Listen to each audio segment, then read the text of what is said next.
Sorry, it's just impossible with this camera. Sorry. Sorry, everyone. All right, we'll get started. Dayana, ready? Congratulations. Yep. You're into a Grand Slam quarterfinal. Just tell us about your emotions and your thoughts right now. Super happy and super tired altogether. First quarterfinals. But to be honest, it's not feeling like I'm in quarterfinals. I don't know why. It has to be like so special, but feels that I've just done like small part of what I had to do, what I have done before even, you know. So moving forward and looking forward for my next match. All right, who'd like to get us started? Courtney? Just can you talk a little bit about today's match? Obviously, Vika, you know, it was a very tight match. She had opportunities. You kept kind of reeling her back in and fighting through those opportunities. Can you just talk about what the difference was, you think, today to get the win? Now it's tough to remember what was happening, everything on court. But as I said on court interview, is during this match, I thought about that I lost this match like 25 times, you know. Sometimes you get these kind of thoughts like I was winning in the beginning, like 3-1, and I went for my serve, I lost it, and then I was losing 5-3, and she had a set point. So I felt like maybe before 5-4, I accepted that I lost it already, you know, and that helped me to continue to play. Like I felt like I have another chance, you know, to win. So I don't know, I played pretty aggressive, I think, and in some moments I felt like I was too nervous and too emotional. But then I just relaxed it, and I said, like, it's going to be like it's going to be, just try to play each ball, that's it. Like, nothing special, I'll say. But the super tiebreak, it was a little bit under the pressure. All right, gentleman in the blue hat, yep. Wondering if you could explain, congratulations first of all. Thanks. What you think people back home will think about this, about your success today, getting this far in the tournament, but also the other girls as well, doing so well at the Grand Slam? Well, I think they're going to be really proud of me. And I'm sure they're going to write and ask even themselves, like, where she's been with this kind of game, like 3 years, the last 3 years. So I think it's as well pretty unexpected for them, and I don't know, I think they're going to be proud of me. Okay, and I'm happy to make them be proud. Okay, we'll go Matt, and then this lady here, Matt. Hi, Dayana. You obviously haven't had the kind of results that you just mentioned in the last year or so that you probably would have wanted. Do you think the war has had a lot to do with that? I mean, you've rather displaced, and where have you been training, and how have you been getting on with not being able to go home? You know, the last 3 years, a lot of things a lot of things that happened, but I'm not gonna talk about it right now. Maybe other time. And a lot of things were affected on me, and because of that, I couldn't really play like I wanted. Plus, I put a lot of pressure on myself as well. And the war is, of course, it's affected as well a lot, because you cannot go home like you wanted, when you wanted, like it was before.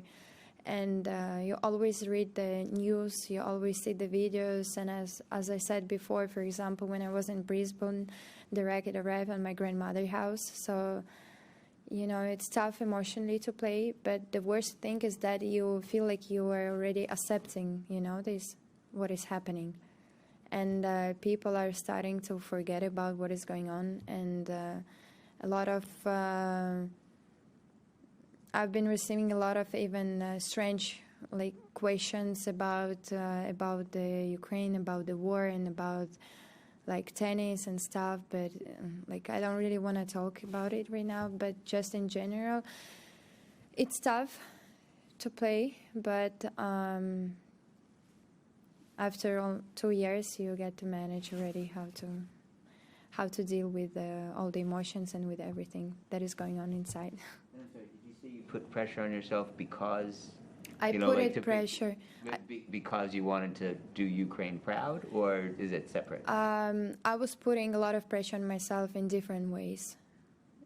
In the way that it's the war and I have to show better results, you know, for Ukraine.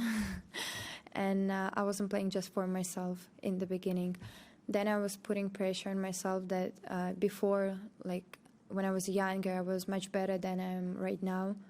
And in many ways, like it's so long, you know, now if I will say every pressure that I was putting on myself. But now I decided that from this year, no more pressure, no more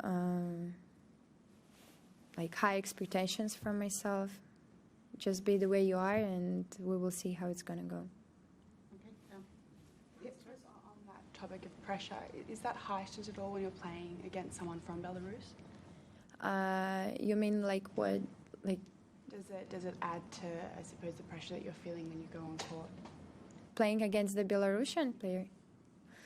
If I'm going to start talking about it, I think you're not going to like my answers. So I'm just going to say that I want to skip this question because I think like if you're asking this question, I'm sure you know how is it for us, for Ukrainians, to play against Russian and Belarusian.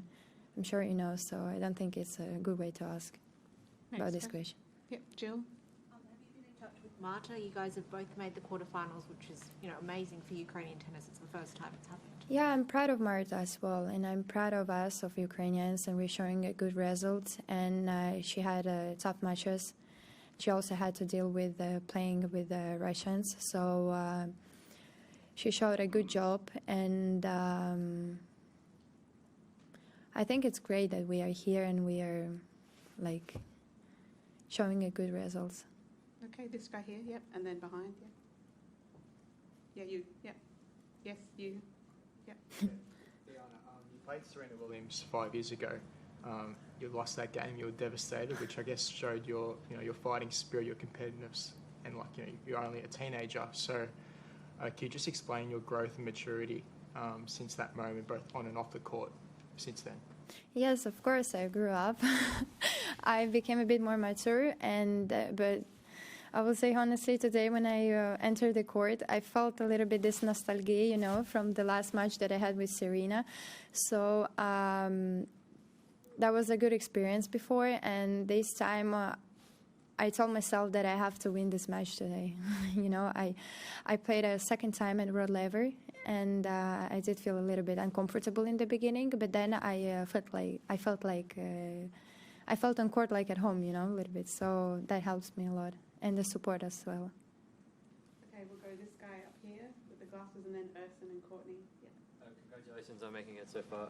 There's been talk in the last year or two about combining the men's tour and the women's tour, the two sporting bodies into one overall kind of like organization. How would you feel about that if they were organized all together, all the tournaments? You mean like all the tournaments? So there was like one organization. That's right. Yeah.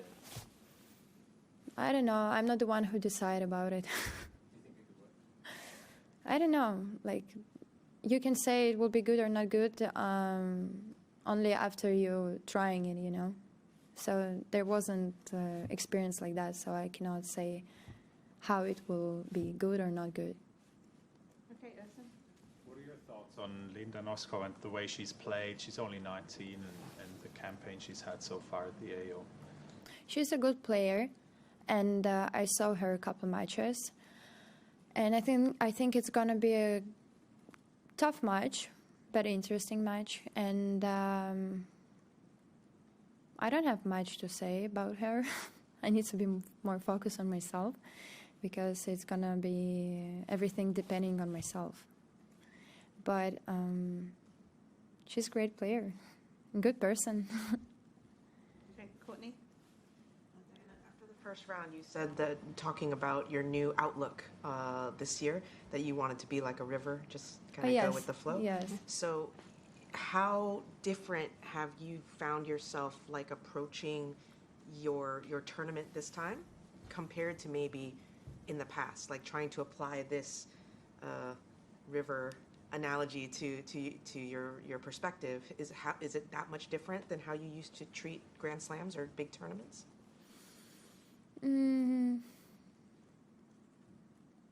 I don't really want to go into the past and remembering now how it was before. I do feel like I didn't do much, you know. It's just quarterfinals, and I had experience already in playing in Grand Slams.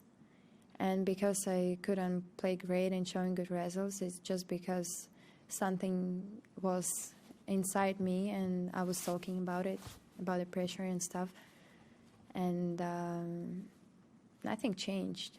I just just relaxed. Okay, Aki. Congratulations. So obviously, maybe you like to attack the ball. You are kind of like an aggressive player, and the surface of this stadium, it's called medium fast.